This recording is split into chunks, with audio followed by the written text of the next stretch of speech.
အရာရာမှာအသင့်ဖြစ်ပါစေမြင်မရှိဘူးဆိုရင်အရာရာမှာနောက်ကျကြံရစ်တတ်ပါတယ်စနစ်မရှိဘူးဆိုရင်အရာရာမှာအားနည်းချက်ရှိတတ်ပါတယ်စီကံမရှိဘူးဆိုရင်အရာရာမှာဆုပ်ယုပ်ပျက်စီးတတ်ပါတယ်ကျွမ်းကျင်မှုမရှိဘူးဆိုရင်အရာရာမှာအခက်တွေ့တတ်ပါတယ်ခန္ဓာရည်မရှိဘူးဆိုရင်အရာရာမှာအစမပြေမှုတွေရှိတတ်ပါတယ်သင်ယူလေးလာမှုမရှိဘူးဆိုရင်အရာရာမှာကြောင်းတိုးခံရတတ်ပါတယ်စတင်လှုပ်ဆောင်မှုမရှိဘူးဆိုရင်အရာရာမှာအောင်မြင်ပြီးစီးဖို့ဝေးသွားတတ်ပါတယ်သူရဲ့ဆိုလိုရင်းကတော့အရာရာတိုင်းကအသင့်ဖြစ်နေဖို့လိုပါတယ်အသင့်ဖြစ်ဖို့ဆိုတဲ့အရာမှာဘယ်လိုအရာတွေကိုအသင့်ဖြစ်စေချင်တာလဲဆိုတာကျွန်မအထက်မှာပြောထားတဲ့အချက်တွေတဲ့အတိုင်းပါပဲလူ့ဘဝကြီးမှာကြိုတင်ပြင်ဆင်ခြင်းမရှိတဲ့အရာတိုင်းဟာအောင်မြင်ပြီးဆုံးဖို့ခက်ခဲပါတယ်ဘဝမှာကျမတို့ဟာထိတ်သိမ်းလျက်ပတ်တဲ့လက်ပတ်မှုမျိုးအောင်မြင်မှုမျိုးရှိဖို့အတွက်ဆိုလို့ရှိရင်ကြိုတင်ပြင်ဆင်ခြင်းအရာရာမှာအသင့်ဖြစ်ဖို့အတွက်လှုပ်ဆောင်တတ်ဖို့လိုပါတယ်ဒါတွေကတော့ကျမသိတဲ့လောက်ပြောရမယ်ဆိုလို့ရှိရင်အမြင်စနစ်စီကံကျွမ်းကျင်မှုခန္ဓာရည်ရှိမှုသင်ယူလေ့လာမှုစတင်လှုပ်ဆောင်လိုတဲ့စိတ်ဆန္ဒတို့ပဲဖြစ်တယ်လို့ကျမကတော့သဘောတွေ့မိပါတယ်ကျမတို့ဘဝမှာဘာကိုပဲလုပ်မယ်ပဲဖြစ်စေဘာကိုပဲဖြည့်ရှင်းမယ်ပဲဖြစ်စေကြိုတင်ပြင်ဆင်မှုအသင့်ပြင်ထားမှုရှိနေမှအောင်မြင်မှုတွေပြည်လည်မှုတွေရနိုင်မှာဖြစ်ပါတယ်ခုနကကျမပြောခဲ့သလိုအမြင်စနစ်စီကံကျွမ်းကျင်မှုခန္ဓာရည်ရှိမှုသင်ယူလေ့လာမှုစတင်လှုပ်ဆောင်လိုမှုဆိုတဲ့အကြောင်းအရာတွေကလွယ်တော့လွယ်ကူမနေပါဘူးနော်မလွယ်ပေမဲ့လည်းကျမတို့ဟာဘဝတစ်ခုမှာလူသားတစ်ယောက်လိုပြင်းအရေးသွေးပြည့်မီစွာဖြတ်သန်းမယ်ဆိုလို့ရှိရင်ဤအချက်ဤအရာတွေရှိနေဖို့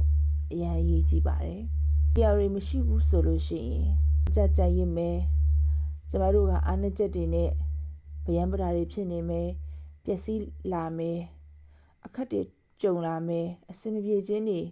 ဖြစ်လာမယ်။သူများရဲ့ကြောင်ထိုးမှုတွေအလေးပေးမခံရမှုတွေကြုံလာတတ်ပါတယ်။ဘဝမှာ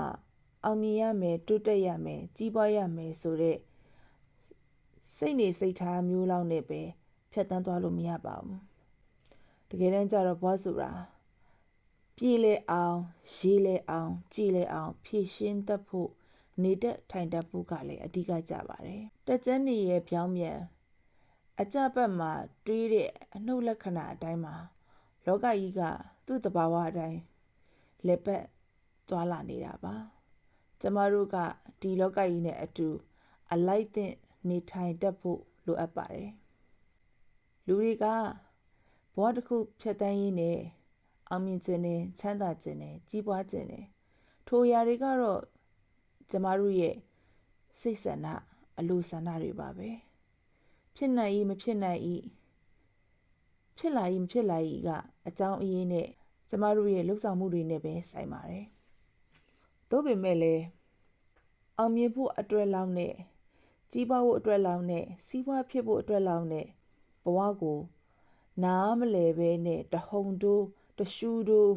တစောက်ထိုးလုံးနေဖို့မလိုအပ်ပါဘူးဒီနေ့ပြောတဲ့အကြောင်းအရာမှာအသင့်ဖြစ်ပါစေဆိုတဲ့စကားရဲ့အတိတ်ကချမ်းသာဖို့အောင်မြင်ဖို့ကြီးပွားဖို့တိုးတက်ဖို့ဆိုတာထက်အရေးသွေးပြည့်မီစွာလူ့ဘဝကြီးမှာနေနိုင်ဖို့အတွက်ဖြတ်သန်းနိုင်ဖို့အတွက်ကြော်ဖြတ်နိုင်ဖို့အတွက်ဒီအရာတွေကိုအသင့်စင်သင့်ဖြစ်ဖို့ပြင်ဆင်ထားတဲ့နယ်လို့ဆိုလိုချင်တာဖြစ်ပါတယ်ဒီတော့အမြင်ဆိုတဲ့အမြင်မှာတစ်ဖက်တည်းအမြင်တစ်ခုတည်းသောအမြင်မဟုတ်ပဲအားလုံးကိုမျှချေမျှတစွာကြည့်နိုင်တဲ့အမြင်ဒါမျိုးပြောချင်တာပါစနစ်ဆိုတဲ့အရာမှာလဲကျမတို့ရဲ့နေမှုထိုင်မှုဒါတွေကိုစနစ်တကျနဲ့နေထိုင်သွားလာလှုပ်ရှားတာကိုပြောချင်တာပါစီကံကိုချမှတ်ထားတဲ့စီကံဒါကိုဆိုလိုချင်တာပါကျွမ်းကျင်မှု skill တစ်ခုတော့ကျမတို့ကရှိရပါမယ် strength ဆိုတဲ့ခန္ဓာရည်ဆိုတာအရန်ကိုအရေးကြီးပါတယ်ကျမတို့ strength တွေနည်းနေမယ်ဆိုလို့ရှိရင်ဘလောက်ပဲ skill ပဲရှိပါစေဘဝခီးတစ်ခုမှာကြမ်းတမ်းလာတဲ့အခြေအနေတစ်ခုနဲ့ရင်ဆိုင်ရရင်ကျမတို့မဖြေရှင်းတတ်ပါဘူးနောက်တစ်ခုကတော့သင်ယူလေ့လာဖို့ပဲဖြစ်ပါတယ်အမြဲမပြတ်သင်ယူနေရပါမယ်လူတိုင်းဟာအမြဲတမ်းကြောင်းသားတွေပါပဲအကုန်လုံးနှီးပါထိစက်နိုင်ပြီးနီးစက်နေပြီးလုံနေပြီးဆိုပေမဲ့တိနေပြီးရှိနေပြီးဆိုပေမဲ့စတင်လှုပ်ဆောင်ဖို့စဉ်းစားနေမယ်တွေ့ဝင်နေမယ်ဆိုလို့ရှိရင်လေကျမတို့လိုချင်တဲ့ဘဝခီးတစ်ခုကိုဖြတ်တန်းပြီး